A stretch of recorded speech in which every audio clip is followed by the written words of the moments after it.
As pessoas dizem que hoje existe muita cobrança por um padrão de beleza inalcançável. Mas eu acho que ao longo da história sempre foi assim. Talvez o que mudou nos últimos anos é a questão das redes sociais estarem a todo momento jogando na nossa cara corpos ideais que a gente nunca vai atingir. Mas a gente precisa lembrar que na internet nem tudo é o que aparenta ser. Bem-vindo ao Tropeçando em Coisas, um podcast para ver o mundo com outros olhos. Então sinta-se à vontade, sente-se à vontade, porque o show já vai começar.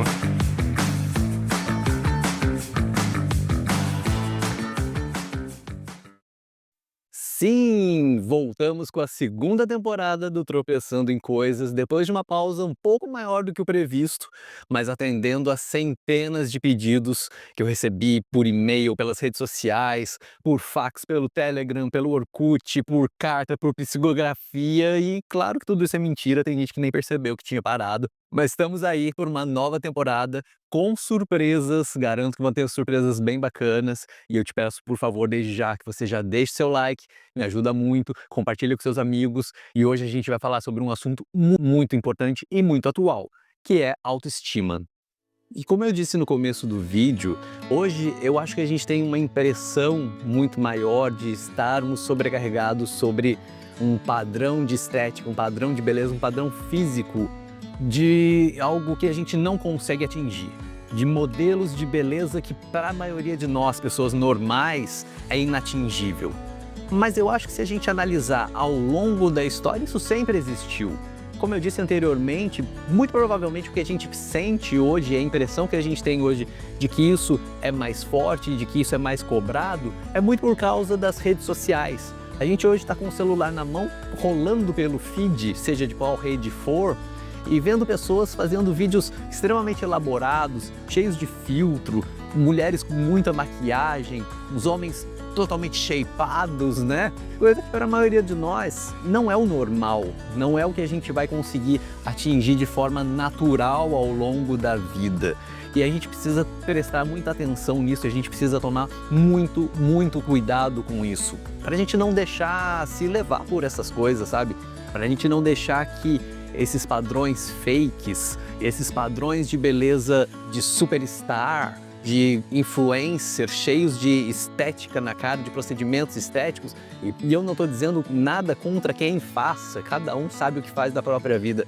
Mas eu estou falando para nós, pessoas normais do dia a dia, que a gente vai acordar cheio de olheira e que a gente vai, muitas vezes, como no meu caso, ter calvície aos 30 e poucos anos, que foi quando começou a minha calvície. A gente não pode deixar que esse tipo de coisa nos afete, a gente não pode deixar ser afetado e tentar buscar uma beleza estética, uma beleza puramente física em algo que a gente não vai alcançar. O cara que está lá na academia fazendo bodybuilding, né, com aqueles gomos todos muito bem definidos, a grande maioria deles não alcançou aquilo de forma natural. A grande maioria deles, dessas pessoas, não precisa acordar cedo para trabalhar em trabalho CLT, né? Vivem para aquilo, vivem para academia, vivem para trabalhar o corpo. E mais uma vez eu digo que eu não estou falando mal de quem faz esse tipo de coisa. Novamente eu digo, cada um faz o que é da vida. Mas a gente que acorda cedo, pega ônibus, trabalha, aguenta problemas no trabalho, dificilmente a gente vai conseguir ter um corpo daqueles sem levar em consideração o uso de substâncias anabolizantes e tantas outras coisas que essas pessoas usam. E quando a gente se deixa levar por esse tipo de cobrança, a gente corre um sério risco de cair num buraco muito profundo.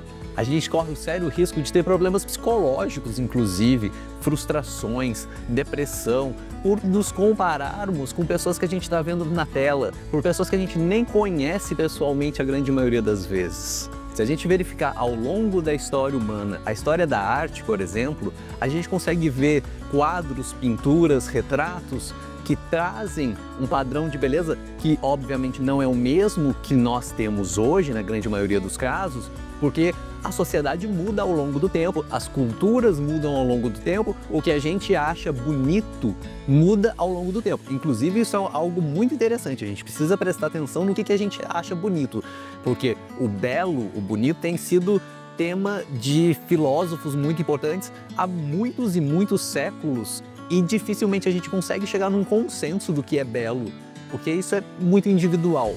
Mas, se a gente olhar ao longo da história humana, em cada era, em cada época, houve um padrão estético, um padrão de beleza muito bem definido para aquela época.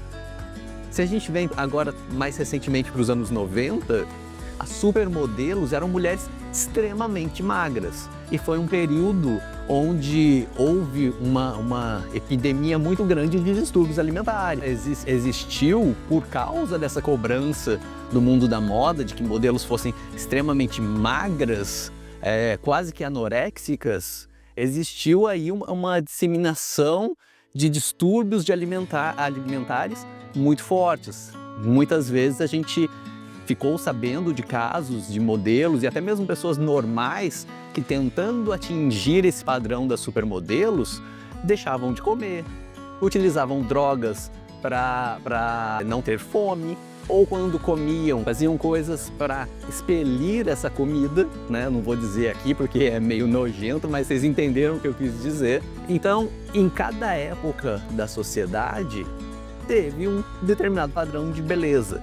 E é interessante a gente perceber como isso muda, que levando isso em consideração, então a gente não pode colocar algo como fechado e algo como definição absoluta, certeza absoluta, verdade absoluta, porque é algo mutável. A gente consegue comprovar isso. Então, hoje, o que é considerado muito bonito, seja para homens ou seja para mulheres, amanhã pode já não ser. Amanhã já pode ter mudado os hábitos, mudado a visão das pessoas, mudado a consciência das pessoas. Então, a gente precisa tomar muito cuidado com o que a gente coloca para a nossa vida como padrão, porque hoje pode ser um padrão e talvez você até consiga atingir aquele padrão, mas que talvez amanhã você já esteja defasado com relação a isso. Né? Como eu citei agora, o exemplo das mulheres dos anos 90, a gente é super próximo, né? A gente está há 30 anos, 30 e poucos anos dos anos 90. Então, a gente precisa observar que nada é fixo, nada é definitivo. Então, o que é moda hoje, cuidado, porque amanhã pode já não ser, né? Até pouquíssimo tempo atrás, a gente tinha, por exemplo, as novelas como referencial de moda, como referencial de estética, como referencial de padrão de beleza. Então, o cabelo da atriz fulana de tal era o cabelo que todas as meninas usavam. Ou, quem é da minha época vai se lembrar da Malhação. Quando a gente era adolescente, os caras bonitinhos apareciam na Malhação, e aí com um determinado corte de cabelo, e todos os meninos queriam fazer o corte de cabelo igual. A gente precisa tomar cuidado com esses padrões, a gente precisa tomar cuidado com essas coisas que são impostas para nós e que a gente segue cegamente. Isso é muito perigoso, principalmente hoje em dia que a gente já tem uma consciência muito mais apurada e muito mais aprofundada de que não existe só um padrão, de que não existe só um modelo de beleza, um modelo de estética a ser seguido. Hoje a gente tem a consciência da diversidade. Hoje em dia a gente tem a consciência, hoje a gente entende que pessoas são diferentes e pessoas são bonitas dentro das suas diferenças. Cada um é como é. Principalmente aqui no Brasil, que é um país que é extremamente miscigenado, não tem como a gente colocar que o padrão de beleza é X, Y ou Z, porque cada um de nós, na nossa árvore genealógica, a gente vai ter diferenças. Em algum momento a gente vai encontrar etnias diferentes no nosso DNA e na nossa formação física, biológica, enfim, que não tem como definir o que é o bonito, o que é o certo, qual é o padrão a ser seguido. E hoje a gente consegue entender isso, mas infelizmente a mídia ainda tenta trazer para nós o que é considerado como o perfeito, né? E olha que eu não vou nem entrar no assunto da tal da harmonização facial que hoje em dia está tão em moda, que é uma coisa que eu não consigo entender, que é um procedimento estético que as pessoas fazem para ficar mais feias. Eu não vou nem citar nomes porque eu não quero ser processado. Senão eu vou ter que contratar a minha amiga Natália, que é uma excelente advogada, aliás, para me defender. Então eu não vou nem citar nomes, mas todo mundo sabe de casos de artistas famosos aí que fizeram a tal da harmonização facial e ficaram piores do que eram. E tudo isso a gente consegue levar relativamente num tom mais de brincadeira, mas é extremamente sério. É um assunto que precisa ser abordado, porque tem muita gente aí entrando em depressão por causa de autoestima baixa. Tem muita gente que se compara com artistas, com pessoas da mídia, e quando não conseguem alcançar aquela forma que essas pessoas têm, são pessoas que vão se fechar, que vão se achar feias, que vão se achar menores, inferiores às outras pessoas. Quando não é, quando não existe isso, não existe ninguém mais bonito ou mais bonita do que os outros. Cada um é como é. E tem ainda uma questão extremamente delicada, mas que a gente precisa citar. Eu falei agora há pouco sobre a miscigenação no Brasil, então a gente tem belezas diferentes, a gente tem fisiologias diferentes, a gente tem tons de pele diferentes, características físicas diferentes. E quando a gente fala sobre pessoas com deficiência? E quando a gente fala, por exemplo, sobre pessoas com síndrome de Down, que é uma deficiência, que é um problema que traz em si características únicas, características físicas muito marcantes. Como é que a gente vai dizer para essas pessoas que elas não são bonitas? Como é que a gente vai dizer que o padrão de beleza é o cara fulano de tal lá do TikTok, ou fulana de tal lá do YouTube, ou a influenciadora XYZ, quando existem pessoas que nascem com características totalmente diferentes, com características físicas extremamente particulares? A gente não pode rotular as pessoas, porque quando a gente faz isso, a gente entra num momento muito delicado de colocar as pessoas em lugares que elas não pertencem, sabe? Por exemplo, pessoas com deficiência visual, cegos, quando tem problemas na fisiologia do olho, na anatomia do olho, que, por exemplo, a coloração do olho se torna diferente do que é considerado como padrão.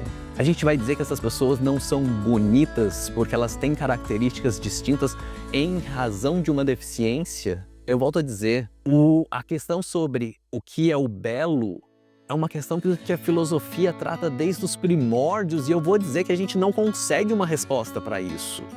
Filósofos trazem indicações baseado no que eles viveram, do que eles conseguiram concluir dentro daquela cultura específica, dentro daquele tempo específico. Não dá pra gente abranger isso, não dá pra gente colocar isso de uma forma ampla e generalizada. E aí eu trouxe 2 relatos de 2 amigos meus para falar sobre autoestima, principalmente com relação à deficiência visual. E são 2 pessoas que eu escolhi a dedo. Primeiro a gente vai ouvir o relato da Natália, uma grande amiga minha, uma querida, uma pessoa que vocês vão ver como ela é linda, com todo respeito, claro, e ela sabe disso. E ela vai contar pra gente como é que é a relação dela, sendo uma pessoa com deficiência visual, e a autoestima e a beleza. Vai lá, Nath, fala pra gente. Olá, me chamo Natália, sou uma mulher com deficiência visual e desde muito nova eu sempre tive muito contato com a vaidade. Eu sempre fui muito vaidosa, eu sempre cuidei do meu cabelo, da minha unha, sempre fui de fazer maquiagem, apesar de não conseguir ter total acesso e êxito aos tutoriais de maquiagem das blogueiras, mas eu sempre tentei. E isso hoje faz parte da minha identidade, isso faz parte hoje da minha marca registrada. É quem eu sou. Não que eu precise de maquiagem ou de qualquer outro tipo de acessório para me sentir bonita, mas eu consegui construir uma autoestima apesar de ter uma deficiência. Então, independente se eu estou vendo ou não, eu me sinto uma mulher maravilhosa, porque eu sei que eu estou linda. E é uma coisa que eu construí aos poucos. Eu me sinto muito bem, assim. A Nath é sensacional, né? Sou muito fã da Nath. Sigam ela nas redes sociais, eu vou deixar as redes sociais dela aqui na descrição do vídeo. Ela é uma pessoa incrível, extremamente inteligente. E eu trouxe também meu amigo Jean, que é um cara que também é muito vaidoso, se cuida muito, e ele também vai falar um pouquinho pra gente sobre a relação entre deficiência visual e autoestima. Meu nome é Jean, tenho menos de 5% de visão e hoje eu quero falar dessa relação entre o cego e o espelho. Não é porque nós não vemos a nossa imagem refletida nele que nós temos que ser inimigos um do outro. E outra coisa, nós cegos não nos vemos, mas as pessoas nos veem. E esse papo de que importante é o que você tem por dentro é até bonito, mas a verdade é que nós somos sim julgados pela nossa aparência. E ela pode nos abrir portas. Se tem uma lição importante que eu aprendi sendo uma pessoa com deficiência, é que é essencial, fundamental, que nós tenhamos uma boa autoestima. Sem ela, a pessoa com deficiência, ela não sobrevive. E uma das formas de desenvolvê-la é cuidando da nossa imagem. O Jean é um cara por quem eu tenho um carinho especial, ele tem coração de ouro, super generoso, um cara muito bacana. Também sigam ele nas redes sociais, vou deixar aqui também o perfil dele na descrição do vídeo. E é interessante tudo isso que a gente ouviu dessas duas pessoas tão sensacionais que fazem a gente pensar que sim, é extremamente importante a gente cuidar da nossa estética, da nossa beleza, até porque não tem como a gente fugir do julgamento da sociedade. É claro que quando eu digo isso, eu não estou dizendo que você tenha que se submeter ao julgamento e seguir as regras que um grupo de pessoas determina. Não é isso. Mas principalmente você tem que se sentir bem com você mesmo. Isso é fundamental. E cuidar de si, cuidar da aparência, cuidar da pele, cuidar do cabelo quando você tiver a sorte de ainda ter cabelo, é primordial. Faz bem pra gente. Faz bem, inclusive, psicologicamente. A gente tem que se cuidar sim. O que não dá é para permitir que isso se torne algo obsessivo. Uma busca sem tréguas, uma busca sem limites, uma busca desregrada. Isso não dá para admitir. E a gente precisa, digo novamente, entender e aceitar e conviver com as diferenças das pessoas, com as nuances de beleza, com as nuances de características físicas e, acima de tudo, perceber que não é o rosto, não é o corpo que define quem a pessoa é, mas é muito mais o que está aqui dentro, é muito mais a essência e os valores de cada um. Tem uma frase que eu gosto bastante que diz que corpo bonito é aquele que é recheado por uma alma generosa. Eu gosto muito dessa frase e eu concordo muito com essa frase.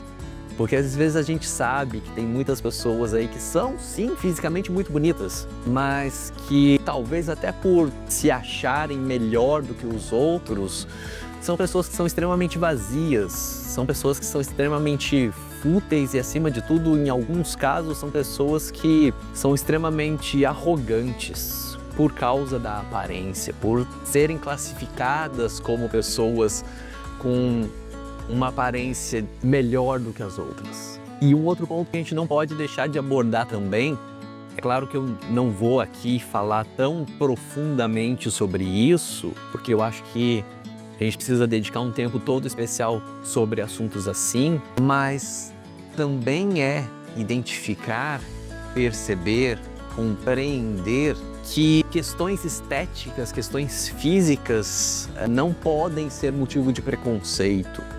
Como eu disse anteriormente, nós somos um povo miscigenado. A formação do povo brasileiro tem no seu DNA, tem nas suas raízes, na sua origem, a mistura de raças, a mistura de características distintas.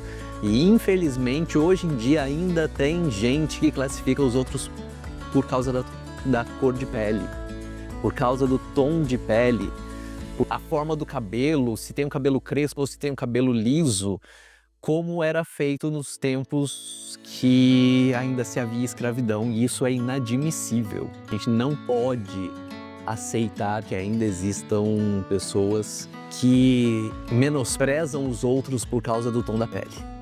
Isso é inadmissível. Mas como eu disse, isso é um assunto muito mais profundo, eu não poderia deixar de tocar nisso. Inclusive, sigam minha amiga Rosane Pereira nas redes sociais, eu também vou deixar o arroba dela aqui, eu sei que ela sempre me acompanha, vou deixar o perfil dela aqui na descrição do vídeo, que ela fala brilhantemente sobre questões relacionadas a racismo, origem dos povos, enfim. Mas muito mais importante do que a gente buscar uma beleza estética, uma beleza exterior, é a gente equilibrar essa busca com questões internas, com questões de caráter, com questões de valores. E aí sim, se a gente conseguir juntar essas duas coisas, sem dúvida nenhuma vamos ser pessoas lindas, por dentro e por fora, sem a menor dúvida. Então, cuida sim da sua autoestima, cuida sim do seu visual, cuide da sua beleza, seguindo o que você entende como beleza, seguindo aquilo que te faz bem, seguindo aquilo que você se sente à vontade, sendo, usando, vestindo, tendo o cabelo do jeito que você quer, usando a roupa que você quer usar, que você se sente bem usando. Porque a autoestima é algo importantíssimo para o ser humano, principalmente nesses dias em que a gente vive tantas crises psicológicas, tantas crises de identidade e com tantas pessoas sofrendo de depressão. A autoestima passa pelo cuidado da saúde, principalmente a saúde mental, passa pelo autocuidado. Então cuide-se, sinta-se bem com quem você é, independente de como você parece ser. E aí sim, você vai alcançar a plenitude, e aí sim, o mundo vai ser melhor, e aí sim, você vai ser uma pessoa mais feliz. E eu não posso terminar esse episódio sem agradecer por você ter ficado até aqui. Por favor, mais uma vez eu peço, deixe o seu gostei, o seu like, o seu joinha aí no vídeo, compartilhe com seus amigos, me ajude a fazer esse canal crescer. É uma coisa que eu faço com muita alegria, é algo que eu faço ainda de modo muito simples, ainda muito improvisado. É que vocês não têm noção de como é que tá aqui o local, o meu estúdio, que na verdade é o meu quarto, é muito improvisado, mas é algo que eu faço com muito prazer e muito de coração. As coisas que eu digo aqui são realmente coisas nas quais eu acredito, nas quais eu sinto e que eu quero primeiro para mim e depois para você também. Muito obrigado, até a próxima semana.